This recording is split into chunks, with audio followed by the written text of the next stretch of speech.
Гадамі рэжым Лукашэнкі бярэ ў закладнікі ўласных грамадзянаў, палітычных апанентаў, а пазней прадае іх цывілізаванаму свету за нейкія саступкі, адмену санкцыяў, міжнародныя візіты, гандлёвыя дамовы. Былі і палітвязні-замежнікі, але прысудзіць грамадзяніна Нямецчыны да расстрэлу, ды яшчэ па нейкай надуманай прычыне – гэта нешта абсалютна новае. Так падумаў я, пакуль не пачуў выказвання лукашэнкаўскіх прапагандыстаў.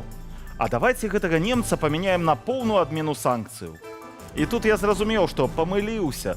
Усё па-старому ў каралеўстве дыктатара. Фігуры новыя, але гульня знаёмая. Проста стаўкі вышэйшыя. Справай асуджэння грамадзяніна Нямецчыны Рыка Крыгера Лукашенка яшчэ больш наблізіўся да Паўночнай Карэі, дзе таксама бяруць замежных закладнікаў і пагражаюць іхнаму жыццю. Пра гэта і піша прэса па ўсім свеце. Такі імідж стварае нашай краіне гэты рэжым. Вітаю вас, гэта праграма «Тыдзень» з Ігарам Кулеем і ў наступную гадзіну вашай увазе. Лукашенка правёў 3 дні з Пуціным. Прычыну сустрэчы і павестку размоваў трымаюць у таямніцы, але мы адкажам на ўсе пытанні.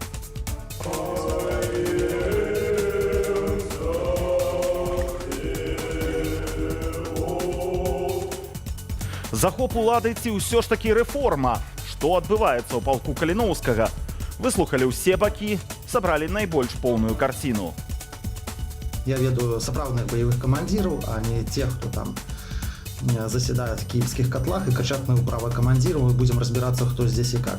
Мне ж подарство, вот к вам якраз питання гораздо больше, той, будем так сказать, элемент, який керував полком Каліновським, его можно назвать чисто коммерцийно, бізнесовськи, і там беларускасці не вельмі шмат.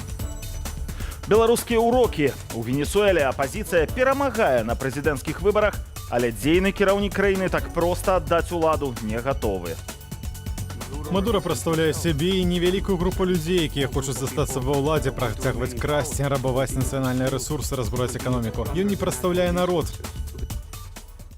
У гэты чацвер Лукашенка і Пуцін сустрэліся ўжо 3-й раз цягам апошніх 2 месяцаў. Канкрэтыкі пра што менавіта гаварылі пакуль няма, але час правялі праваслаўна. Даехалі ажно да Валаамскага манастыру, што на Ладажскім возеры блізка мяжы з Фінляндыяй. Пахадзілі па тэрыторыі святога месца, паглядзелі на абразы, патрымалі ў руках свечкі. Канешне, было шмат пратакольных здымкаў, што з расейскага, што з беларускага бакоў. І вось тут самае цікавае.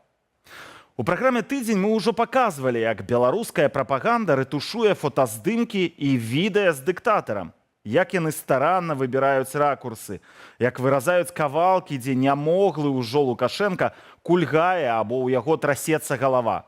Калісьці падобная служба была ў генсека Леаніда Брэжнева, калі той страціў магчымасць зразумела выказвацца. Асобная каманда наразала аўдыёзапісы і рабіла мантаж старых і новых прамоваў. Дык вось у пятніцу ўсе высілкі беларускай прапаганды пайшлі кату пад хвост, калі расійская РИА Новости выклала рэальныя, неапрацаваныя здымкі Александра Лукашэнкі. Народу паказалі сапраўднага Лукашэнку без фоташопу. Проста параўнайце, наколькі гэта не падобна да таго, што нам паказваюць штодня па беларускаму тэлебачанню. Наталя Ісманд пэўна рве на сабе валасы. Але вернемся да самого візіту. Афіцыйная версія візіту Лукашэнкі да Пуціна з прэс-дзяжурныя фармулёўкі. Рэгіянальная бяспека, актывізацыя саюзных праектаў, міжнародны парадак, перамовы ў розных фарматах. На выхадзе шмат каларытных фота і відэа з тэрыторыі Валаамскага манастыра. Мы рады, что это стало уже действительно доброй традицией. Перамовы ж правялі ў закрытым фармаце, ды не абы-дзе, а ў часовні царственных страстацерпцаў. То бок у адной са шматлікіх раскіданых па ўсёй Расіі капліц у гонар расстралянай бальшавікамі расійскай царскай сям'і. Адметна, што Лукашенка сустракаўся з Пуціным на Валааме і амаль роўна год таму, 24 ліпеня. Цяперашняя ж сустрэча двух хаўруснікаў ці не самая таямнічая за ўвесь час. На афіцыйным узроўні не паведамляюцца не толькі вынікі перамоваў, але нават тэмы, якія абмяркоўвалі палітыкі. В раю живете. Пасля ж мінулай сустрэчы Лукашэнкі і Пуціна, што адбылася ў Астане ў пачатку ліпеня, афіцыйны Менск пашырыў бязвіз на 35 краінаў, заявіў пра дээскалацыю на беларуска-украінскай мяжы, адзначыўся амаль міралюбівай рыторыкай у бок Польшчы, ды выразіў жаданне наладжваць адносіны з еўразвязам. У суботу ўвечары прэс-служба Лукашэнкі надумала парадаваць беларусаў навіною, што узурпатар ужо ўдома, ды намякнула на з'яўленне падрабязнасцяў ягонага візіту на Валаам неўзабаве. Мэты визиту Лукашенко в России обмеркуем с российским оппозиционным политиком Леонидом Гозманом. Добрый вечер. Добрый вечер. Мы только что показывали фотоснимок Лукашенко, сделанный РИА Новости. Фотография — это случайная оплошность пресс-службы Кремля, вот то, что она появилась в публичном пространстве, или это все-таки какое-то целенаправленное действие такое, чтобы унизить своего союзника и показать его в невыгодном свете, потому что белорусская пропаганда никогда Лукашенко в таких ракурсах не показывает? Вы знаете, я думаю, что вы слишком хорошо о них думаете. Они выполняют свои обязанности, а их обязанность — это показывать Путина, чтобы Путин смотрелся хорошо. А чтобы смотрелся хорошо Лукашенко, им наплевать, потому что у них нет человека, который про это думает, понимаете? То же самое только что произошло с Владимиром Владимировичем Путиным во время его исторического визита к его северокорейскому брату Ким Чен Ыну. Там снимала корейская служба, естественно, да, и Ким Чен Ын там такой орел, а Путин на одной фотографии выглядел таким 90-летним стариком в глубоком маразме. Понимаете? Вот. Что, конечно, тоже наша служба никогда не пропустила. Но Александр Григорьевич здесь действительно выглядит впечатляюще. Есть еще одна фотография, как они стоят со свечками оба. И, значит, злые люди у нас сказали, что это очень похоже на венчание. Что они вот венчаются. Вот. И, вот, судя по этой фотографии, может быть, Александр Григорьевич уже забеременел, я не знаю. Ну, я начал с вами разговор именно с этого вопроса, потому что эти фотографии облетели все белорусские соцсети, и сейчас, конечно, очень много мемов появилось на эту тему, поэтому я не мог обойти это стороной. Но давайте все-таки вернемся с вами к сути того, что там происходило, потому что, возможно, впервые мы видели трехдневный визит Александра Лукашенко к Владимиру Путину, и ничего об этом не знаем в прессе, то есть о сути того, о чем они говорили. Вот они поехали в монастырь, вот они стоят со свечками, вот они о чем-то переговариваются, но ни пропаганда российская, ни белорусская ничего не сказала о сути. У вас есть какие-то свои соображения насчет того, о чем могли быть разговоры? Ну, вы знаете, есть полторы проблемы, которые они никак не могут решить, которые Путин никак не может решить с Александром Григорьевичем при всей такой смертельной любви. Значит, это аннексия Беларуси. Путину, очевидно, очень хочется аннексировать вашу страну, стать собирателем земель русских, чтобы Беларусь вошла в состав России либо там несколькими областями, либо там еще как-то. Ну, а заодно уже и заставить вас тоже воевать.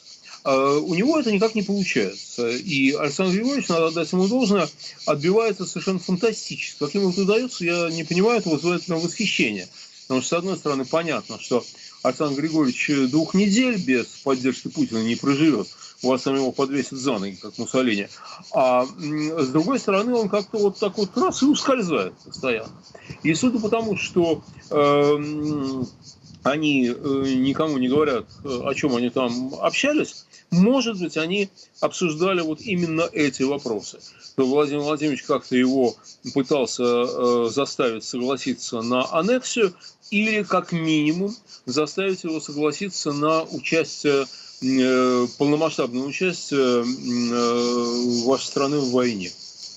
Вы знаете, что в последние вот как раз недели Александр Лукашенко делает шаги в обратную сторону от России, и от аннексии, можно сказать, и от участия в войне, потому что только за последние вот 2 недели что произошло? Это отвод белорусских войск от границы с Украиной. Лукашенко сказал, они нам больше не враги, они нам никакие не враги, и приказал отвести войска. Z-блогеры в России восприняли это как предательство. Они сказали, Лукашенко нас предал, там, вбил нам нож в спину.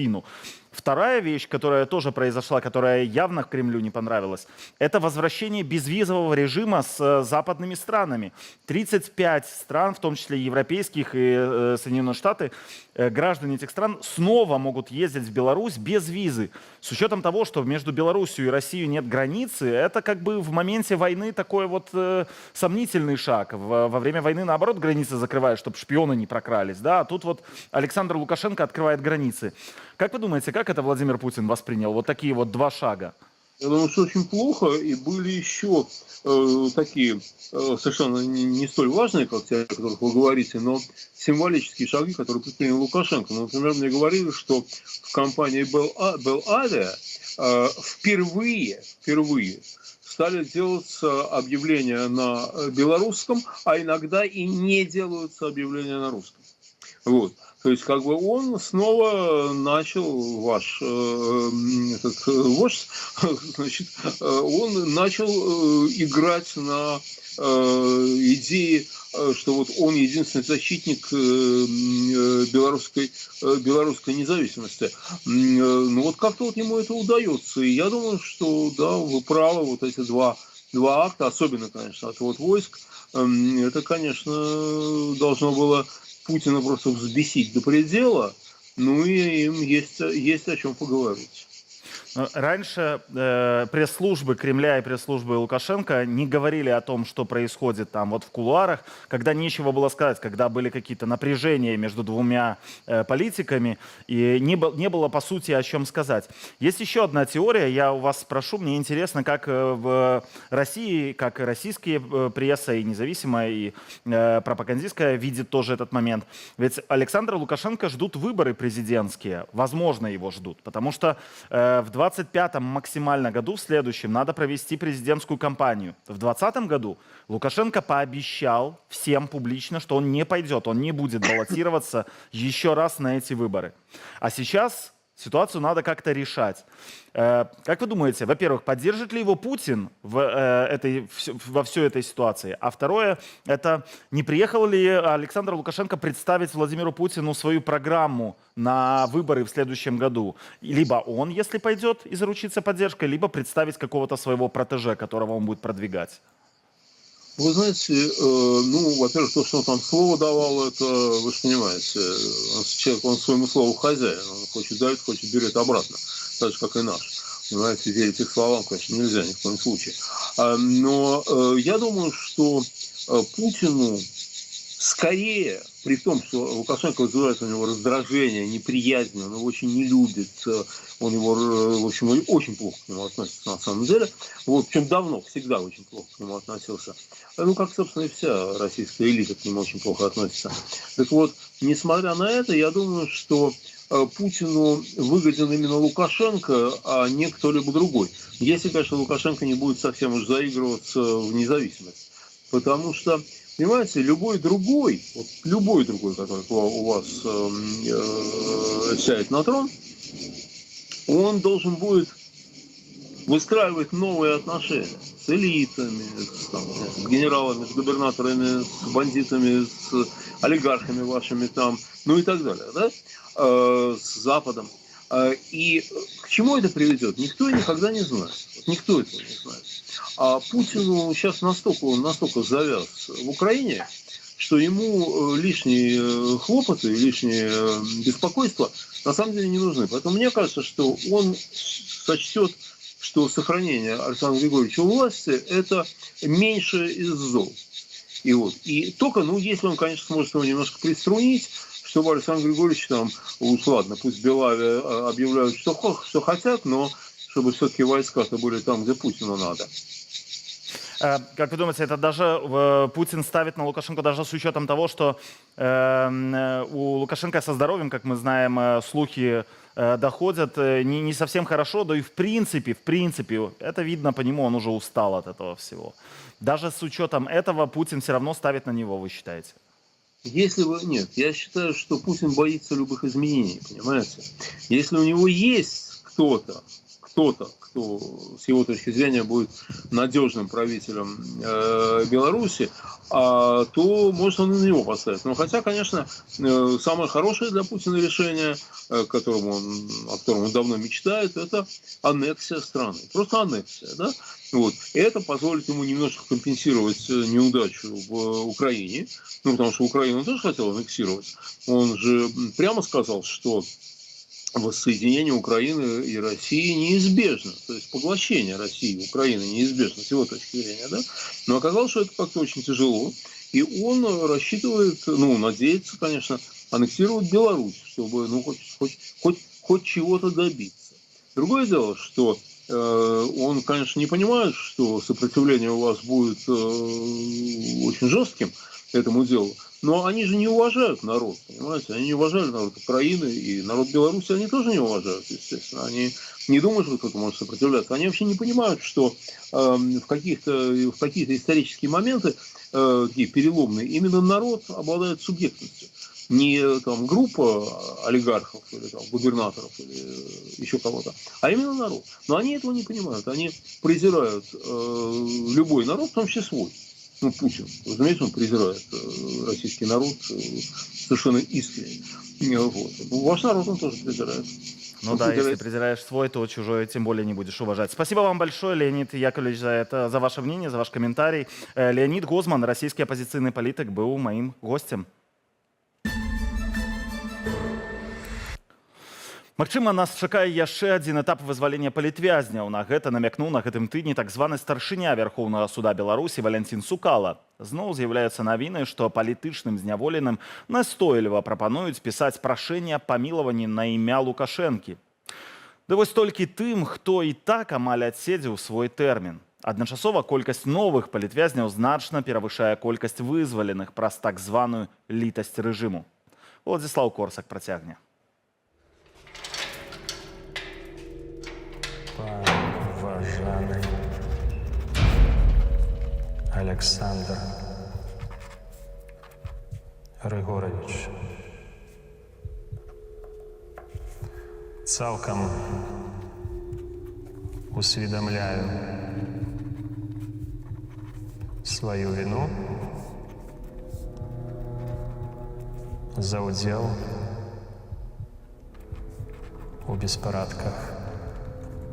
Спробу дестабілізації обстановки у Республіці Білорусь щиро раскаиваюсь и прошу вас об літасці.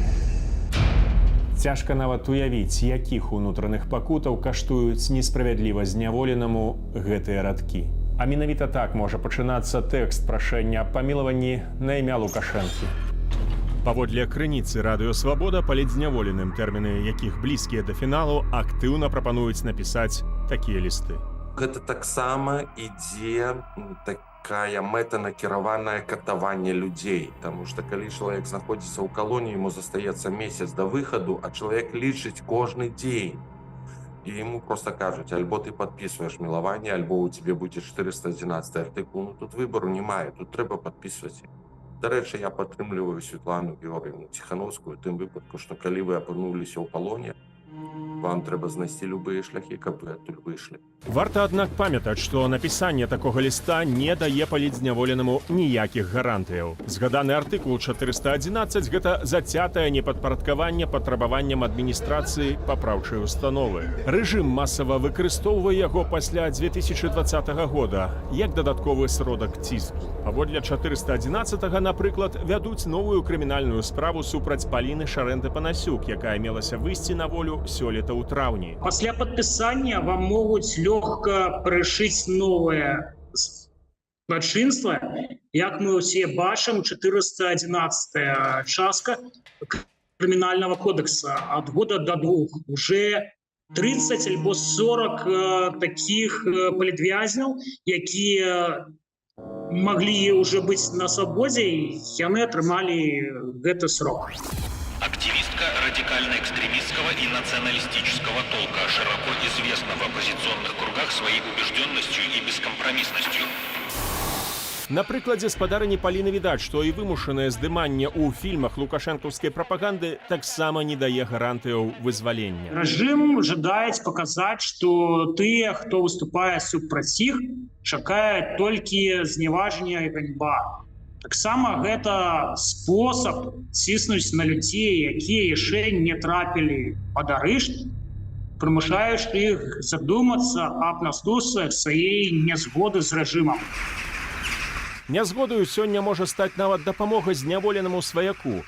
На гэтым тыдні стала вядома, што супраць маці і цёткі асуджанага на 16 гадоў анархіста Александра Францкевіча завялі крымінальную справу. Жанчын кінулі ў віцебскае СІЗА. Раней іх затрымалі проста падчас спробы перадаць Александру перадачу ў ваўкавыскай калоніі. Чаму менавіта прыходзяць па сваяком людзей, якія зараз сядзяць? Я падазраю, што таму, што гэты чалавек не хоча ісці на супрацу ў калоніі. Гэта мая тэорыя. Таму што гэты чалавек, напрыклад, не падпісвае прашэнне, гэты чалавек не супрацоўнічае з адміністрацыяй. Ціснуць і на актывістаў, якія за мяжой іхных сваякоў затрымліваюць у хатах, праводзяць ператрусы, арыштоўваюць маёмасць, якая пазней можа пайсці з малатка. Гандлююць маёмасцю палітвязняў. Як у выпадку з Эдуардам Бабарыкам, у пятніцу на электронныя гандляванні выставілі зарэгістраваныя на яго матацыкл і аўта. Як калісьці у часы другой сусветнай вайны, у падзей 39-го і далей гадоў будзе выкарыстоўвацца любы ціск. Саветы казалі, што бацька не адказвае за сына, але бацькоў расстрэльвалі, альбо дзяцей расстрэльвалі за бацькоў, прымушалі адмаўляцца ад сваіх сроднікаў. Зрабіце проста бессэнсоўную барацьбу. Вось і галоўная мэта. А яшчэ прапаганда актыўна заклікае пакаяцца і вяртацца ў Беларусь палітычных мігрантаў. Як мінімум да канца года працягвае працу так званая камісія вяртання. У выніку пад раздачу трапляюць не толькі тыя, хто паверыў гэтым заклікам і перайшоў мяжу, але і тыя, хто проста спадзяваўся, што іх такое пакаранне не закране. З апошніх прыкладаў 6 гадоў калоніі для айцішніцы, якая вярнулася з Польшчы і нават мела на руках паперу з КДБ наконт аплаты так званай кампенсацыі за данаты. Катавальнае відэа з выпускніком польскага універсітэту ды быццам бы адміністратаркай чату беларусаў польскага гораду Каліш. Чату, дарэчы, падкрэслена непалітычнага. Могу сказаць, што мы як арганізацыя сутыкаемся з такімі сітуацыямі, калі адно сілавое ведомство ўжо з вас састрыгла грошай і нават дало нейкую паперчыну, што там больш не мае да вас прэтэнзій, але гэта не значыць, што іншыя сілавыя структуры не будуць мець такіх прэтэнзій. Акрамя КДБ у нас яшчэ гэтымі данатнымі справамі у Беларусі займаецца следчы камітэт, напрыклад. І вось у яго могуць быць нейкія іншыя погляды на тое, што з вамі рабіць. Днямі 38 дзяржаваў АБСЕ заклікалі вызваліць усіх беларускіх палітвязняў. Маўляў, прынялі да ўвагі нядаўнія вызваленні, але гэта толькі малая частка асобаў, якія застаюцца ў зоне рызыкі. У сваю чаргу старшыня Вярхоўнага суда Лукашэнкі Валянцін Цукала не выключыў, што яшчэ частка палітвязняў могуць быць памілаваныя цягам паўгода. Тым часам адных выпускаюць, а іншых у значна большай колькасці затрымліваюць. І зноў жа паводле палітычных матываў. Калі мы кажам пра чэрвень гэтага году, то гэта 72 чалавекі, і гэты кошт, ён усё больш і больш расце, які беларускае грамадства плаціць за сваё імкненне да свабоды. Тыя 18 чалавек, якія былі вызваленыя, гэта проста нейкі касметычны дэкаратыўны крок, які Лукашенко зараз робіць. Я звязваю гэта з прыходам у ягоную каманду новых людзей. Это ў першую чаргу Максім Рыжанкоў і Наталя Петкевіч, якія яўна будуць спрабаваць ліпіць з яго нейкі вобраз больш светлы, чым той, што зараз ёсць. У сваім камюніке дзяржавы АБСЕ пастанавілі таксама забяспечыць адпаведную міжнароднаму праву экстрадыцыю беларускіх грамадзянаў у Беларусь, каб выключыць магчымасць пераследу на сваёй тэрыторыі і выдачы менску асобаў, абвешчаных рэжымам Лукашэнкі ў міжнародны вышук паводле палітычных матываў. Уладзіслаў Корсак, Белсад. Першыя камплекты медалёў ужо ў пераможцаў. Пасля 2 дзён лідаруе Аўстралія, на другім месцы паўднёвая Карэя і замыкае тройку Кітай. У Парыжы стартавалі летнія алімпійскія гульні, галоўнае свята спорту на планеце. Для гледачоў гэта 2 тыдні яскравага відовішча і заўзятарскіх перажыванняў за сваіх. Для спартоўцаў гэта кароткі момант праўды, дзеля якога яны трэніруюцца гадамі, а то і дзесяцігоддзямі. Алімпійскі медаль самы каштоўны, самы прэстыжны. Для кожнай краіны удзел у алімпіядзе гэта дэманстрацыя сваіх дасягненняў. Медальныя залікі друкуюць выданні па ўсім свеце, іх паказваюць ва ўсіх тэлевізійных навінах. Але не шукайце, Беларусі вы там сёлета не знойдзеце, як і Расеі. А няма нас там з-за агрэсіўнай палітыкі Лукашэнкі. Нельга ўдзельнічаць у беспрычынным нападзе на суседнюю краіну і спадзявацца, што цябе далей будуць прымаць у цывілізаваным грамадстве ці запрашаць на супольныя святы. Так і сталася. Гаспадар алімпійскіх гульняў Міжнародны алімпійскі камітэт не адхіліў Беларусь і Расію ад удзелу ў алімпіядзе, а проста іх не запрасіў. Невыхаваных дзяцей на дні народзінаў ніхто не запрашае, ад іх адныя праблемы. Замест гэтага арганізатары выбралі 17 спартоўцаў ад нашай краіны, якім дазволілі удзел у нейтральным статусе. Не ад імя краіны, без сцяга і без гімна. Ведаеце, калі апошні раз у алімпіядзе брала ўдзел так мала прадстаўнікоў нашай краіны? У 1968 годзе на гульнях у Мехіка было 15 спартоўцаў ад Савецкай Беларусі. Ад таго часу цягам 56 гадоў на летніх алімпіядах спартоўцаў заўсёды было болей. Ад 21 ў Мюнхене і Манрэале ў 70-х да болей за 150 у Афінах, Пекіне ды Лондане ўжо ў 21 стагоддзі. Цікава, што адчуваюць тыя 100, а можа і болей беларускіх спартоўцаў, якіх не пусцілі ў Парыж. Уявіце сабе, вы пачынаеце спартовую кар'еру яшчэ ў дзяцінстве. Шматгадзінныя трэніроўкі ледзь не кожны дзень, траўмы, боль паразаў і смак першых перамогаў, зборы, нацыянальныя спаборніцтвы. Усё вашае жыццё падпарадкаванае дасканаленню і адной мэце – перамагаць. Вяршыня кар'еры атлета – алімпійскі подыум. Алімпіяды праводзяць раз на 4 гады, а пік фізічнай формы ў большасці дысцыплінаў вельмі абмежаваны. Прапусціце адныя спаборніцтвы і другога шансу на перамогу на залаты медаль можа ўжо не быць. І пакуль медалісты з іншых краінаў уздымаюць нацыянальныя сцягі над парыжскімі трыбунамі, а ў гонар пераможцаў гучаць гімны іхных краінаў, абсалютная большасць беларускіх спартоўцаў нават па тэлевізары гэтага не пабачыць. Упершыню алімпіяду не транслююць на беларускім тэлебачанні. Як мы да гэтага дакаціліся? Тыдзень таму споўнілася 30 гадоў, як Александр Лукашенко уступіў на пасаду кіраўніка краіны. У 1994-м ён прыняў Беларусь з адкрытымі межамі. У Польшу, Літву ці Латвію можна было патрапіць нават без візы. Ужо тады можна было паляцець з Менску ў Лондан, Варшаву ці Франкфурт.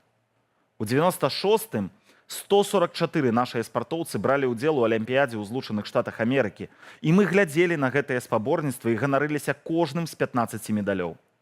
У Менску спакойна працавалі амбасады розных краінаў свету, і што самае галоўнае, мы не прымалі ўдзелу ні ў адной вайне на вынішчэнне. За 30 гадоў Лукашэнкі ён перасварыў нас з амаль усім светам. Ён дазволіў запускаць з нашай зямлі ракеты і самалёты на братэрскую краіну. Нашыя суседзі, з якімі мае і вашыя продкі 700 гадоў жылі без межаў, адгарожваюцца ад нас як ад чумы 7-метровым плотам. Да іх больш не трапіць ні машынай, ні цягніком, ні самалётам. Беларусь выгналі амаль з усіх міжнародных аб'яднанняў і арганізацыяў. Нас перасталі запрашаць на вялікія супольныя святы, такія як Еўрабачанне, а зараз вось і на Алімпіяду. 30 гадоў таму на першыя прэзідэнцкія выбары Лукашенко ішоў пад лозунгам «Адвесці народ ад прорвы». Калі я гляджу на тое, якой ён прыняў нашу краіну і якой яе пакіне, мне здаецца, што ён зрабіў усё максімальна магчымае, каб беларускі народ у гэтую прорву завесці.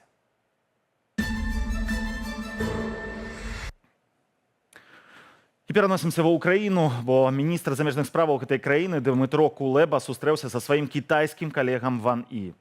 Візіт шэфа ўкраінскай дыпламатыі ў кітайскі Гуанчжоу можна назваць вялікай падзеяй, бо падчас спаткання прадстаўнік Паднябеснай выказаў падтрыманне ўкраіны ў яе імкненні адстаяць тэрытарыяльную цэласнасць. А Кулеба абазначыў, што Кіеў гатовы да перамоваў з Крамлём аб замірэнні. Толькі вось расійскі бок павінны праявіць добрасумленнасць і паказаць, што і яны хочуць дыялогу. Да такой хаця б цьмянай магчымасці ўсадзіць бакі ваеннага канфлікту за агульны стол свет ішоў амаль 2 гады. Вядома, да самых перамоваў і замірэння яшчэ вельмі далёка, але калі ўявіць, што яны адбудуцца, то на чыіх умовах? І як могуць адбіцца на Беларусі і рэжыме Лукашэнкі? Марыля Дакуцька шукала адказы на гэтае пытанне. Перамовам Киева і Масквы быць, але не цяпер. Міністр замежных справаў Украіны Дмытро Кулеба наведаў Кітай. Гэта самы прадстаўнічы візіт украінскага чыноўніка ў Паднябесную з пачатку поўнамаштабнай вайны з Расіяй. Кулеба абазначыў гатовасць да перамоваў з Крамлём, але пры пэўных умовах. Я акцэнтаваў увагу на 2 прынцыпах, якія мусяць непарушна вытрымлівацца. Найперш, ніякіх дамоўленасцяў пра Украіну без Украіны. Па-другое, ўжо казаў пра гэта. Поўная павага да суверэнітэту і тэрытарыяльнай цэласнасці Украіны. Калі гэтыя 2 прынцыпы вытрымліваюцца, мы можам размаўляць і шукаць выйсці. У Крамлі за візітам Кулебы відавочна сачылі і гучную заяву тут же аспрэчылі. Российская сторона никогда не отказывалась от переговоров, всегда сохраняла свою открытость к переговорному процессу. І сапраўды, у чэрвені Пуцін выстаўляў умовы, пра якіх бачыць магчымасць размаўляць з Кіевам, а менавіта адвод украінскіх войскаў з акупаваных Расіяй тэрыторыяў, Данецкай, Луганскай, Запорожскай ды Херсонскай вобласцяў, ды адмова ад плана ўваходу Украіны ў НАТО. Наша принципиальная позиция следующая. Нейтральный, внеблоковый, безъядерный статус Украины. Ее демилитаризация и денацификация. Тем более, что с этими параметрами все в целом согласились еще в ходе стамбульских переговоров в 2022 году. Вось толькі тады Украіна адмовілася нават разглядаць іх, і перамовы пры пасярэдніцтве Ердагану зайшлі ў тупік. Путін висунув цілу низку таких вимог. Путін запрапанаваў цэлы шэраг патрабаванняў, прычым я сказаў бы, яны не проста непрымальныя, я назваў бы іх хамскімі, недапушчальнымі патрабаваннямі для Украіны. Бо ідзе гутарка, што мы мусім аддаць яшчэ частку тэрыторыі без бою, проста аддаць, толькі дзеля таго, каб Масква пагадзілася на перамовы. Плюс адмова ад НАТО і гэтак далей. А Пяскоў і Путін казалі яшчэ, што каб перамовы пачаліся, Захад мусіць спыніць пастаўкі зброі Украіне. Дзеля замацавання сваёй прынцыповай пазіцыі Уладзімір Зеленскі ў кастрычніку 22 года падпісаў указ, які забараняў весці перамовы з Расіяй, пакуль Пуцін застаецца пры ўладзе. Аднак сёлета, падчас саміту міру ў Швейцарыі, украінскі прэзідэнт вярнуўся да гэтай тэмы, але на сваіх умовах.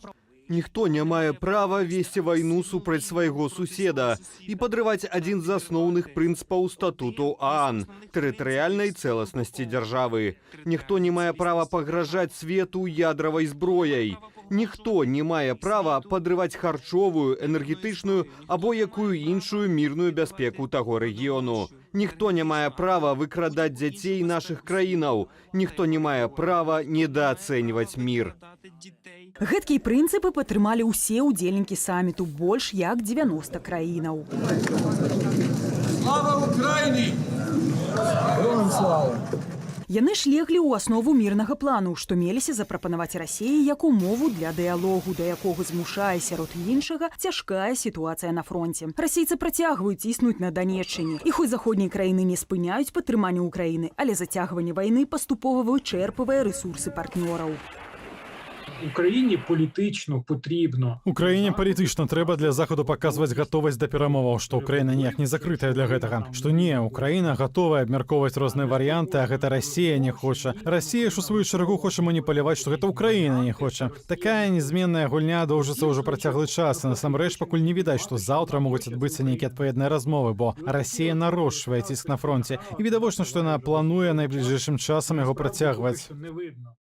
Вайна на доўгады і няўдача леташняга контрнаступу негатыўна адбілася і на ўнутраных настроях у краіне. Так, паводле апошняга апытання Кіеўскага міжнароднага інстытуту сацыялогіі, за год утрая вырасла колькасць украінцаў, гатовых пайсці на тэрытарыяльныя саступкі дзеля міру. Ад 80% да амаль траціны рэспандэнтаў. Українське суспільство – це суспільство нормальних людей в 21 сторіччі. Украінская супольнасць гэта супольнасць нармальных людзей 21 стагоддзя, то бок абсалютна нічым асабліва не адрозніваецца, і шмат людзей, якія ў прынцыпе да 22 года асабліва нічым не цікавіліся, што адбываецца ў свеце, жылі сваім жыццём, і гэта іх цалкам задавальняла. Затым прыйшла вайна, і гэта адбілася на іхным жыцці. І мы ж разумеем, што працягваецца дастаткова сур'ёзны інфармацыйна-псіхалагічны ціск на Украіну, той тэрарызм, якім займаецца Расія. Там які сэнс? Падтрымліваць адпаведныя настроі, удары па энергетыцы, удары па лякарнях і гэтак далей. З тае і вонкавых прычынаў сёлета ў лістападзе ў ЗША адбудуцца прэзідэнцкія выбары, на якія балатуецца Дональд Трамп. І ў выпадку сваёй перамогі той абяцаў прывесці да згоды бакі канфлікту за 24 гадзіны. Чарговую версію ягонага мірнага плану абвясцілі дарадцы палітыка Кіт Келлаг і Фред Флайтс. У ім прадугледжваецца пасадзіць бакі за стол праз ультыматум. У выпадку адмовы кіеўскага боку спыніць усялякае падтрыманне. Або, наадварот, узмацніць, калі на дыялог не пойдзе Крэмль. Сам Трамп в розмове с президентом Сам Трамп у размове з прэзідэнтам Зеленскім. Была не так даўно тэлефонная размова. Чуткі, што Трамп будзе весці перамовы на расійскіх умовах, што ён займае прарасійскія пазіцыі, не адпавядаюць рэчаіснасці. Адзінае, што можна сказаць дакладна, і гэта пацвярджае Трамп, розныя людзі з ягонай каманды, ён будзе ініцыяваць мірныя перамовы. Гэта будзе. Але калі перамовы будуць на расійскіх умовах, гэта будзе разглядацца як параза Злучаных Штатаў, не толькі Украіны. У гэтую ж пятніцу ў выданні Wall Street Journal з'явілася прапанова новага мірнага плану ад былога дзяржсакратара ЗША Майкла Пампея і экс-дарадцы перадвыбарчай кампаніі Трампа Дэвіда Урбана. Паводле іхнага сцэнара прадугледжаныя куды больш пазітыўныя для Украіны ўмовы. Узмацненне санкцыйнага ціску на Расію, зняцце абмежаванняў на пастаўкі і выкарыстанне зброі Украіною, праграма ленд-лізу і ўваход Украіны ў еўразвяз ды НАТО. Пазіцыя Трампа, мне падаецца, наступнай. Гэта выглядае так і ў артыкуле Джонсона, які раней з'яўляўся, і ў гэтым артыкуле, што Расіі будуць зроблены кампрамісныя прапановы. Калі Расія на іх пагадзіцца, то ўсё будзе добра. Калі гэтых прапанову яна не пагадзіцца, ну тады Трамп можа кардынальна змяніць сваю пазіцыю, і вось тады прыйдзе тое, што ўзгадваецца ў гэтым артыкуле. Да якога ж кампраміснага развязку могуць схіліць Кіеў і Маскву пры перамовах, калі іх патрабаванні супярэчаць адно аднаму? Найбольш імаверным выглядае варыянт спынення агню і вяртання тэрытарыяльных межаў Украіны да 2022 года. То бок Расія мусіць вывесці войскі з акупаванага Запарожжа і Херсону, а ўкраінскі бок не прэтэндаваць на Донбас і Крым. Але пры такіх замірэннях няма гарантыяў, што вайна не адновіцца праз некалькі гадоў. Ці зможа Пуцін сам сабе, да прыклад, прадаць як перамогу, што ён не захапіў Кіеў і Адэсу? Не зможа. Значыць, будзе рыхтавацца новы этап гэтай вайны. Ну, проста таму, што ідэалагічна яны інакш не могуць. Адзіны варыянт, які яго задаволіў бы, каб ва ўкраіне ўсталяваўся рэжым, да прыкладу, такі, як у Беларусі. Якім будзе лёс нашай краіны ў такім гандляванні за мір? Ці не стане разменнай манетай на кшталт Крыму або Луганшчыны? Гэта найгоршы сцэнар, якога варта ніякім чынам не дапусціць. Таму вельмі важна, каб гучалі галасы тых, хто абараняе інтарэсы беларускага народа, ну і відавочна, што гэта не Лукашенко. З гледзяшча лукашэнкаўскага рэжыму замірэнне можа даць не толькі некалькі гадоў перадышкі, але і шанс выправіць стасункі з заходнімі суседзямі. Але дзеля гэтага трэба зрабіць кардынальныя палітычныя крокі, да якіх ён аказаўся не гатовым у 2020-м. Я бы выступил за то, чтобы договариваться с Лукашенко о его уходе при условии, что он прекратит репрессии, выпустит политических заключенных, вернет в страну правовое поле, даст команду там Кубракову с Карпенковым откопать под толстым слоем пыли Конституцию и начать там в ту сторону двигаться, если эти люди вообще способны в ту сторону двигаться. Вот. И в 2025 году, например, проведет демократичные выборы. Ну, либо скажет, проводите без меня, а я вот там, Коленька говорит, в Китае неплохо, там я поеду, вроде мне там обещают, вот, спокойно дожить. А пакуль жа Лукашенко нават пад санкцыйным ціскам і пагрозай закрыцця межаў на захадзе не ідзе на саступкі і умовы краінаў-суседак для наладжвання хоць якіх двухбаковых стасункаў. Марыля Дакуцька, Белсат. На гэтым тыдні надышлі трывожныя навіны з палку Каліноўскага. Справа выглядае на канфлікт унутры вайсковага фармавання. Ёсць розныя версіі падзеяў, і ў папярэднія дні мы надзялялі шмат увагі гэтай тэме ў нашых навінавых выданнях. Далі голас абодвум бакам. У праграме «Тыдзень» Александр Баразенко сабраў усё, што вядома на гэты момант. Украінскае камандаванне пазбаўляе полк Каліноўскага самакіравання і робіць немагчымым далейшы набор рэкрутаў. Гэткая заява з'явілася на афіцыйным тэлеграм-канале беларускага добраахвотніцкага фармавання ў панядзелак 22 ліпеня.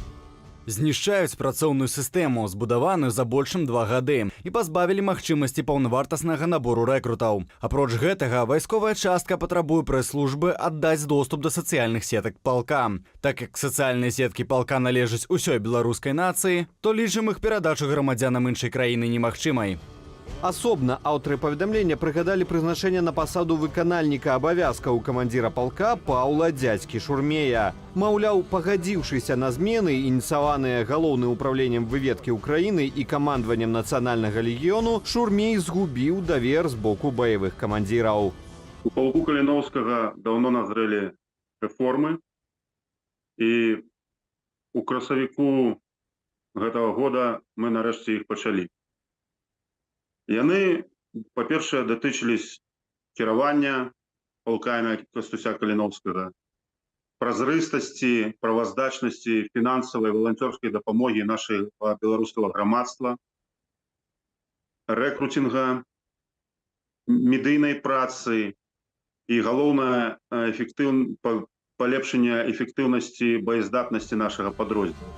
Не полк Каліноўскага страчвае элементы самакіравання, сцвярджае Шурмей, а канкрэтныя асобы. Яны ж стаяць за паведамленнем у афіцыйным тэлеграм-канале каліноўцаў. Две вядомыя асобы, Мікола і Ваніш, якія намагаліся ператварыць полк імя Кастуся Каліноўскага сваё прыватнае ЧВК, мае доступ і, самае галоўнае, кантроль над всеми сацыяльнымі сеткамі полка Каліноўскага на дадзены момант. Один ваяр, Ваніш, яго жонка, не вайсковаслужбоўка, не на кантракце, мае доступ грамадзянка Украіны. Гаворка пра кіраўніка штабу палка Артёма Войніча, пазыўны Ваніш, і Міколу Демідзенку, які кіраваў аддзяленнем цывільна-вайсковай супрацы. Менавіта гэтых дзвюх асобаў некаторыя каліноўцы на умовах ананімнасці называлі ценявымі камандзірамі палка. Цяпер жа Демідзенка пацвердзіў, у шыхтах каліноўцаў ён больш не лічыцца, а паведамленне ў тэлеграм-канале адлюстроўвае пазіцыю групы жаўнераў і камандзіраў, якія не падтрымліваюць зменаў у кіраванні падраздзяленнем. Я зараз ніякай функцыі не займаю в полку Каліноўскага. Дзесь ужо каля месяца. Я переведзены в іншы аддзел абсолютно, займаюсь іншай працай. Так выйшла. Пэўная частка, скажем так, средних и молодших командиров думали и различивали, как добраахвотники, как люди, которые доброохотно приехали в Украину, что они так само будут принимать удел в вызначении того, кто будет им командовать и кто сможет им умовно ставить задачи и выполнять эти задачи разом з імі. Якія менавіта з камандзіраў палка выступаюць супраць зменаў, у ім Демідзенка не ўдакладніў. У розных крыніцах фігуруюць у прыватнасці Булак, камандзір батальёну Літвін, камандзір мінамётнага разліку з пазыўным Мірык і баец з пазыўным Марк. Асноўную заклапочанасць сярод іх выклікае ініцыянаваная ГУР змена алгарытму набору рэкрутаў. Ёсць пэўнае патрабаванне да людзей, якія прыходзяць у падраздзяленні, што ўваходзяць у склад інтэрнацыянальнага легіёну ГУР МА Украіны. У нас ёсць сістэма рэкрутынгу, адбору, правяранняў, і мы не можам дазволіць набіраць любога. Полк імя Кастуся Каліноўскага, што ўваходзіць у склад інтэрнацыянальнага легіёну ГУР, кіруецца і выконвае тыя ж законы і правілы, якія існуюць для ўсіх вайскоўцаў Украіны. Пры гэтым аўтаномнасць у некаторых аспектах унутранай арганізацыі палка беларускіх добраахвотнікаў, якая ніяк не супярэчыць украінскаму заканадаўству, захоўваецца. Прызначэнне Шурмея ў сваю чаргу падтрымаў адзін з найбольш вядомых каліноўцаў Дзяніс Ваўкалак-Урбанович. Я не ведаю, будем так казаць, управу баявых камандзіраў. Я ведаю сапраўдных баявых камандзіраў, а не тех, хто там заседает в киевских котлах, и качатная управа командиров, мы будем разбираться, кто здесь и как. Мне ж подарство, вот к вам якраз пытанне гораздо больше той, будем так сказать, элемент, які кіраваў полком Каліноўскім, его можна назваць чисто камерцыйна, бізнесоўскі, і там беларускасці не вельмі шмат.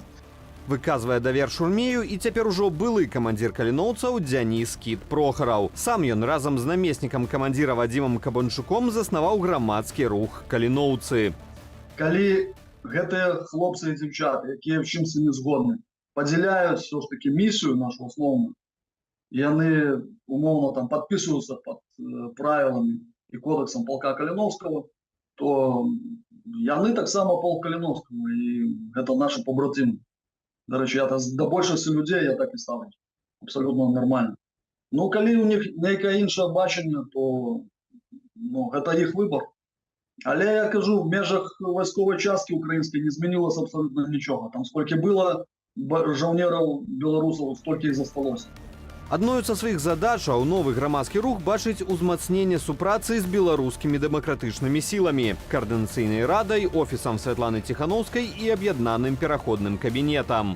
Нужно было намного раньше озаботиться процессами, которые там происходят, убрать от руководства нечистоплотных, непорядочных людей, которые просто зарабатывали деньги на войне, помочь нормальным людям, укрепить коллектив. Унутраны канфлікт у палку Каліновскага зрабіўся сапраўдным падарункам для лукашэнкаўскіх прапагандыстаў. Праўладныя тэлеграм-каналы з несхаваным задаволеннем перадрукоўваюць заявы бакоў, ды нават прагназуюць хуткае знікненне найбуйнейшага беларускага добраахвотніцкага фармавання. Александр Баразенко, Белсат. І пераносімся за акіяну. У выпадку перамогі галасаваць больш не прыйдзецца ніколі. Гэткую заяву, якой пазайздросціў бы Лукашенко, зрабіў кандыдат на прэзідэнта США Дональд Трамп. Тым часам кампанія ягонай канкурэнткі ад дэмакратаў Камалы Гэрыс набірае хаду згодна з першымі апытаннямі праз тыдзень пасля таго, як Джо Байден сышоў з прэзідэнцкай гонкі, дзейнай віцэ-прэзідэнтка ужо па апытаннях ідзе ўровень з Трампам. І гэтую тэму абмяркуем разам з экспертам Цэнтру абаронных стратэгіяў, былым дыпламатам, госцем праграмы «Тыдзень» Александр Хара. Добрый вечар. Добрый вечер, вітаю вас. Як бы вы ацэнілі першы тыдзень вось перад выбарчай кампаніяй Камалы Харрис? Ну, по-моему, это прекрасная идея была, поскольку вся команда Трампа и пропагандистская часть, и особенно если мы посмотрим в Твиттере, Илон Маск и другие криптобогатеи, они фактически били по ключевым моментам, что Байден слишком стар, что его когнитивные способности на низком уровне, и что он не может быть достойным президентом Соединенных Штатов. И после исторического решения Джозефа Байдена уйти из гонки, и Камила Харрис получила его поддержку, и уже есть информация из открытых источников, что больше половины кандидатов, значит, от демократов на конвент уже отдали свои голоса, то есть по большому счету в середине августа произойдет только формальное утверждение этой кандидатуры. Трамп нашел себя в такой ситуации, когда он является старейшим кандидатом в президенты в истории Соединенных Штатов, когда у него достаточно большие ресурсы были потрачены на то, чтобы бить по Джозефу Байдену. Сейчас надо перестраивать кампанию. Поэтому для демократов это удачный ход. И еще, я бы сказал бы так, есть два важных фактора. Первый – это то, что Дональд Трамп выбрал себе в напарнике Джей Ди Венса, человека, который имеет достаточно негативные рейтинги среди американцев. Разница между позитивным и негативным рейтингом в 7%, только 32 считают, что он позитивный. И, собственно, как бы это достаточно облегчило демократам дело. И, с другой стороны, Камила Харрис еще не сказала, кто будет ее напарник в этих выборах. И, соответственно, если она сделает, она и истеблишмент демократической партии, удачный выбор, то тогда это может значительно увеличить шансы Камилы Харрис на выигрыш. Последние опросы общественного мнения показывают, я смотрел и объединенные, то есть усредненные, там лидирует Трамп где-то 2,1%, 48 против 45,9%. Но буквально пару дней назад был Reuters Ipsos, где есть 2% отрыва Камилы Харрис от Дональда Трампа. В любом случае выборы будут достаточно жесткими, поскольку, ну, вы знаете, в Соединенных Штатах не прямые выборы, там необходимо получить как минимум 270 голосов из 538 выборщиков. И на данный момент в 6 штатах, которые могут изменить свою позицию, лидирует Трамп с разрывом от 1,3% до 5,7%. Поэтому еще точно не решен вопрос, но однозначно Камила Харрис стала удачным выбором демократов, ну, по крайней мере, не утвержденным еще, на промежуточном этапе. Спадар Александр, вы адразу адказалі амаль на ўсе мае пытанні, але адказалі так павярхоўна. Зараз давайте будзем паглыбімся і будзем больш дакладна размаўляць пра гэтыя справы. Вы самі кажаце, што Камала Гаррис яшчэ не зацверджаны кандыдат. Ці ёсць у яе нейкая ўнутраная канкурэнцыя ў дэмакратычнай партыі? Ці можа яшчэ хтосьці выйсці, хтосьці прачнецца, заўважыць, што Байден ўжо зняўся з гонкі і сказаць, а я таксама хацеў бы паспрабаваць свае сілы? Теоретически, естественно, это может произойти, но, опять же, из открытых источников было известно, что больше половины голосов, те, кто будет принимать решения, значит, в 20-х числах августа на конвенте в демократическом, они уже отдали свое предпочтение Камиле Харрис. Она является достаточно хорошим для демократов кандидатом по ряду причин. Первое, что чрезвычайно важно для левого крыла, значит, демократической партии, это женщина, и она представляет не белое большинство. Это чрезвычайно важный момент. Другой очень важный момент – это то, что Камила Харрис имеет позитивный рейтинг, ну, понятное дело, она демократ, плюс женщина, с точки зрения поддержания прав женщин на аборты. А мы знаем, что в Соединенных Штатах это острая тема, и республиканцы достаточно жестко выступают за ограничение этого права.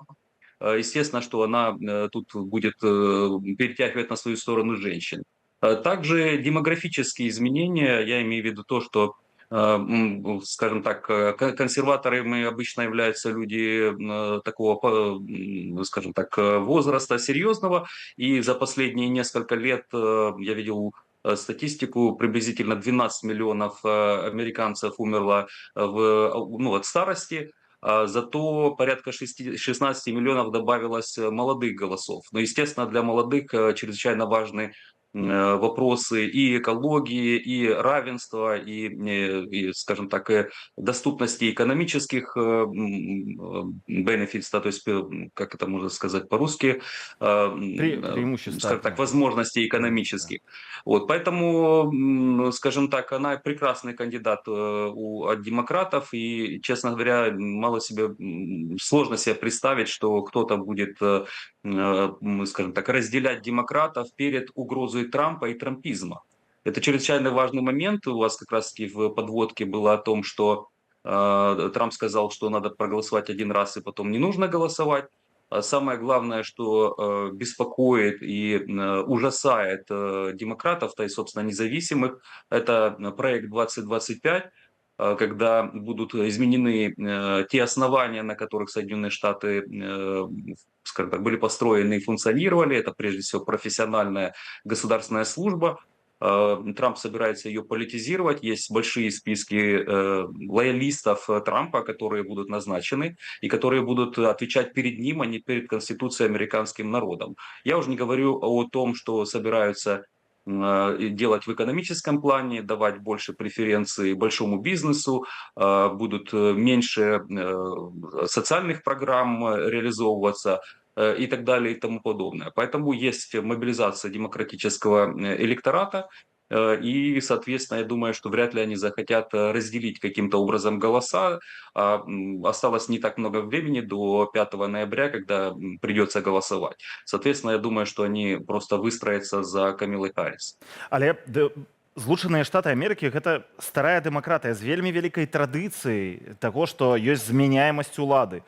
Калі Дональд Трамп кажа, што вы адзін раз вось зараз за мяне прагаласуйце, а пазней уже не трэба будзе галасаваць, намякаючы ўвогуле на тое, што пераўтвораць Злучаныя Штаты ў штосьці падобнае да Беларусі ці там, я не ведаю, Расіі, дзе таксама не адбываюцца выбары.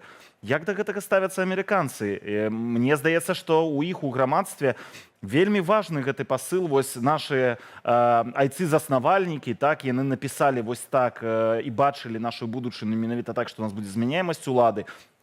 Прыклад Вашынгтона, які не пайшоў таксама, не хацеў стаць дыктатарам, так, ён не пайшоў на наступныя выбары, хаця яго прасілі, то заснавальніка таксама Злучаных Штатаў Амерыкі. Як амерыканцы да гэтага ставяцца, да такіх заяваў Трампа?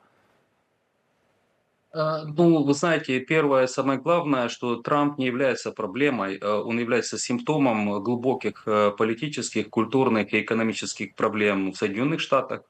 Всем рекомендую посмотреть фильм 75-го или 76-го года, называется «The Network», о телевизионной кампании, и там феномен Трампа очень был хорошо показан, когда сошедший с ума диктор телевидения говорил такие пространные вещи, но у большинства избирателей, у обычных американцев, это резонировало с их проблемами. По большому счету, то, что делает Трамп, как шоумен, он использует и играет на вот этих вот, на этом недовольстве белого человека, рабочего, то есть то, что называется голубой воротничок. И, собственно, как бы он использует по большому счету ту же самую методологию, которую на постсоветском пространстве использовали разные политтехнологи. И, кстати, недавно один из политических технологов, который помогал Виктору Януковичу в Украине быть избранным, его как бы выпустили из заключения, и однозначно это как бы его стиль, когда ищутся и находятся такие разделяющие общество вопросы, и по большому счету на этом получается мобилизировать свой электорат. Но также я хотел бы сказать, что, вы знаете, демократия – это не данность. Это, я бы сказал, это анормальная вещь. И, скажем так, потому что в большинстве государств мира и в большинстве эпизодов истории все-таки авторитарные режимы, авторитарные лидеры были более популярными. Поэтому, естественно, что нельзя сказать, что Соединенные Штаты за всего лишь там 200 с чем-то лет они имеют какую-то прививку от авторитарных наклонностей. Так вот, опрос общественного мнения буквально, это был несколько лет назад, и, к сожалению, они не проводили его позже, порядка четверти молодых людей в Соединенных Штатах не верят в то, что демократия является самым лучшим, скажем так, самым лучшим режимом, самым лучшим способом управления собой. То есть есть это безверие, потому что, естественно, люди недовольны, что есть истеблишмент как у республиканцев, так и у демократов, ну а республиканцы по большому счету вы использовали это недовольство, и когда Трамп в первый раз пришел к власти.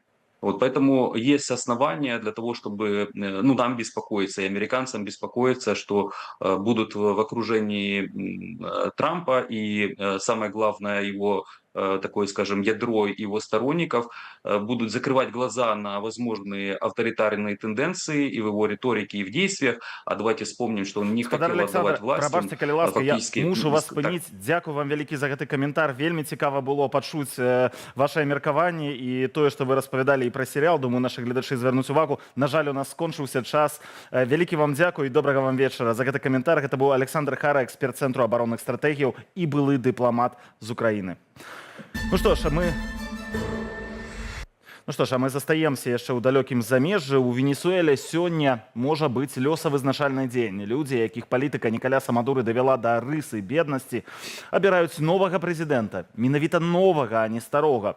Дэманструюць апытанні і мітынгі ў падтрымку дэмакратычнага кандыдата. Хаўруснікі, як Іран, Беларусь, Расія, Кітай хочуць, каб нашадак партыі Уга Чавеса перайшоў на трэці прэзідэнцкі тэрмін. Трэці, не шосты, як у Лукашэнкі, але Мадура спрытна вучыцца ў старэйшых дыктатараў. Показала выбарчая кампанія. Юлія Цяльпук працягне. Николяс Мадура, Николяс Мадура, Николяс Мадура. І так яшчэ 13 разоў у венесуэльскім выбарчым бюлетэні сустракаецца партрэт і прозвішча дзейнага кіраўніка краіны, лідара баліварскай рэвалюцыі. Рэч у тым, што згодна з венесуэльскім заканадаўствам, партрэт кандыдата можа размяшчацца ў бюлетэні столькі разоў, колькі палітычных партыяў ён прадстаўляе. Такія выкруты выкарыстоўваюць амаль усе кандыдаты на прэзідэнцтва. Напрыклад, Льюіс Мартина прадстаўлены 6 разоў, Антоніо Экары 5 і Хасе Брыта 4 разы. Тройчы Эдмунда Гансалес, былы дыпламат, які прадстаўляе кааліцыю «Адзіная платформа» і мае рэальныя шансы перамагчы. Ніхто не сумневается при проведении свободных, справедливых выборов, перамога электоральная будет у оппозиции, у Гонсалеса.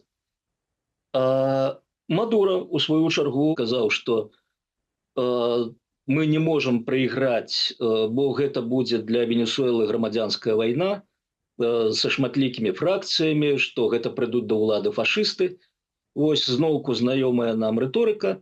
Паводле звестак каталіцкага універсітэту Андерса Беллё, лідар апазіцыі Эдмунда Гансалес атрымае 59% галасоў, а Мадура – каля 25%. Апытанне сацыялагічнага цэнтру Меганалісіс паказала яшчэ большую перавагу апазіцыі – 72% супраць 12% у Мадуры. Перад выбарамі ў Венесуэле праваабаронцы налічылі больш чым 70 палітычных затрыманняў. Некалькіх прадпрымальнікаў, што забяспечвалі апазіцыянерам ежу і начоўку, пазбавілі бізнесу. Такая незаконная абарона ўлады чавістамі нагадвае лукашэнкаўскую падчас кампаніі 2020-го. Ва ўтрая меншай Беларусі да выбарчых затрыманняў было ў 15 разоў больш.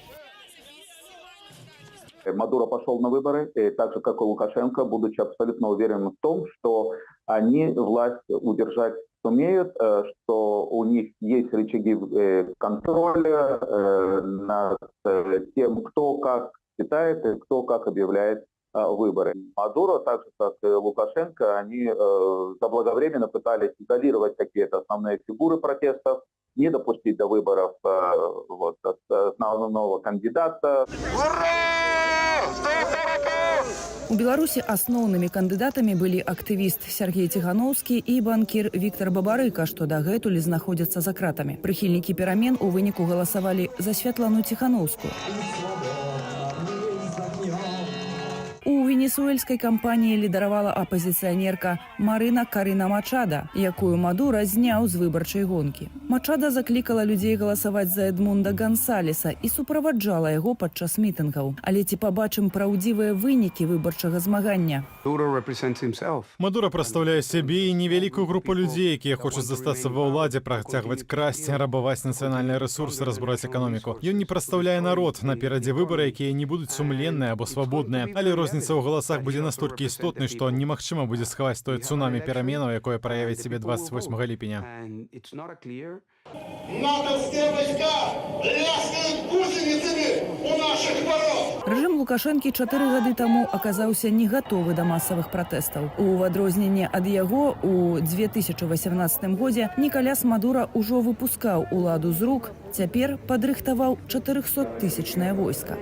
Выбары не былі прызнанымі 18-го году, на якіх быццам быў перамог Мадура. Тады по Конституцыі Нацыянальная асамблея, парламент, які знаходзіўся ў той час пад кантролем апазіцыі, проста запусціў у дзеянне гэты механізм канстытуцыйны, і Гвайдо абвесціў сабе прэзідэнта. Часовыя паўнамоцтвы Хуана Гуайдо прызналі ЗША, Бразілія, Канада, Калумбія, Аргенціна, Перу, Эквадор і Парагвай. ЗША нават перадалі пад ягоны кантроль актывы венесуэльскіх банкаў. Аднак пазней апазіцыя згубіла лідарства ў парламенце, а сам Гуайдо не змог утрымліваць уладу да наступных выбараў. Один из этих факторов, который никто не мог предсказать, это то, что наступила пандемия, наступил ковид.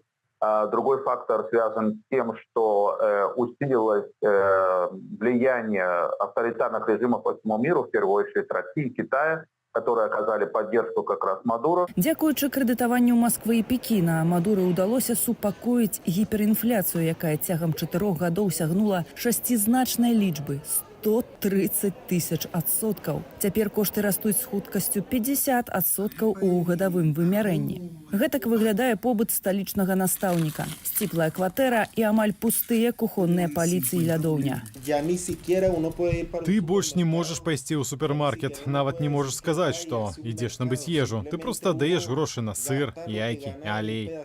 Адукацыя ў такіх умовах не ў прыярытэце. Se cobra $1 diario, pero igualito no tienen para pagar los 5 horas semanales. O sea, entonces hay que tener como prioridad que necesitan comer primero. Самая багатая на нафту краіна свету і 8-я ў здабычы прыроднага газу захрасае ў беднасці, бо рэжым Мадура, абкладзены санкцыямі за незаконнае ўтрыманне ўлады, не хоча сысці. Як і ў Беларусі, насельніцтва бяжыць. Але куды больш масава. Краіну пакінулі 8 мільёнаў венесуэльцаў. Суседзі не ў стане прыняць чарговы мільён. Усё ж такі у венесуэльцаў, у венесуэльскіх выбарах ёсць вось гэты эканамічны складнік. У нас то ў 2020 годзе у асноўным быў палітычны складнік, што вось трэба вярнуць дэмакратыю, трэба вярнуць свабодныя справядлівыя выбары. Вось у Венесуэлы, канечне, эканамічнае пытанне. Зноўку, гэта ж не факт, што мы не прыйдзем да таго ж стану і даволі хутка. У Эдмунда Гансалеса ёсць магчымасць вярнуць Венесуэлу да дэмакратыі, пазбавіць санкцыяў і правесці эканамічныя рэформы. Калі ж перамогу скрадзе Николас Мадура, стаўленік Марыі Мачада Эдмунда Гансалес можа апынуцца ў сітуацыі Светланы Тихановскай. Все будет зависеть от двух факторов. От того, сколько реально венесуэльцев сейчас поддерживают Мачада, какой будет позиция Вашингтона, потому что в истории, например, с Гуайдо было так, что Вашингтон полностью поддерживал Гуайдо, но он был непопулярен у венесуэльцев. Именно поэтому с ним не вышло скинуть Мадура. Назіраюць дыктатары, баючыся страціць саюзніка ў Лацінскай Амерыцы. Назіраюць дэмакратычныя краіны са спадзевам на прадказальнага і адэкватнага партнёра ды лепшую будучыню для венесуэльскага народу. Вынікі выбараў абвесцяць цягам некалькіх дзён пасля галасавання. Юлія Цяльпук, Белсат. Ужо заўтра гадавіна марафону салідарнасці нам не ўсё адно. Гэта тады, калі беларусы цягам 3 дзён сабралі амаль 600 000 еўра падтрымкі для палітвязняў. Год таму большасць беларускіх незалежных СМІ упершыню так масава аб'ядналіся разам, каб ажыццявіць ідэю, запрапанаваную прадстаўніцай аб'яднанага пераходнага кабінету Беларусі Вольгі Гарбуновай. І гэта была ледзь не самая маштабная праява салідарнасці пасля падзеяў 2020 года. Не дзіва, што вельмі хутка рэжым прызнаў марафоны ўсіх ягоных удзельнікаў экстрэмістамі і завёў асобную крымінальную справу. Ім такая салідарнасць як удар пад дых. Яны думалі, што ўсё закаталі ў асфальт, а аказалася, што нічога падобнага. Годам пазней з'явіліся галасы ўжо ў лагеры праціўнікаў рэжыму, што марафон быў правалам, а грошы былі раскрадзеныя. Падставай да такіх заяваў стала фінансавая справаздача фонду, на рахунак якога прыходзілі ахвяраванні на марафон, у якім было пазначана, што частка грошаў пайшла на адміністратыўныя выдаткі замест дапамогі палітвязням і іхным сем'ям. Уласна, каб застрахавацца ад такой сітуацыі, на пачатку марафону была створаная назіральная рада, у склад якой увайшлі беларускія журналісты, якія мелі доступ да фінансавай справаздачнасці і маглі пабачыць, каму і ў якім памеры былі размеркаваныя грошы. Гэтая рада не знайшла ніводнага істотнага парушэння. А сітуацыя з выдаткамі на адміністрацыйныя справы аказалася памылкай бухгалтаркі фонду, якая выпадкова паставіла суму не тую калонку. Зараз гэтая справаздача адкліканая, неўзабаве ў літоўскую падатковую службу будзе высланы дакумент без памылак. Гэта вельмі добра агулам, што ёсць людзі, якім неабыякава куды і як пайшлі грошы з марафону. Але я заклікаю, не рабіце далёка ідучых высноваў пра раскрадзенае да таго, як атрымаеце адказы на ўсе пытанні. А то пазней, як у гэтым выпадку, будзе сорамна за свае ж уласныя словы. І на гэтым ставлю кропку ў сённяшнім выданні. Гэта быў тыдзень з Ігарам Кулеем. Зычу вам добрага вечара, удалага новага тыдня і да сустрэчы ў эфірах на Белсаце.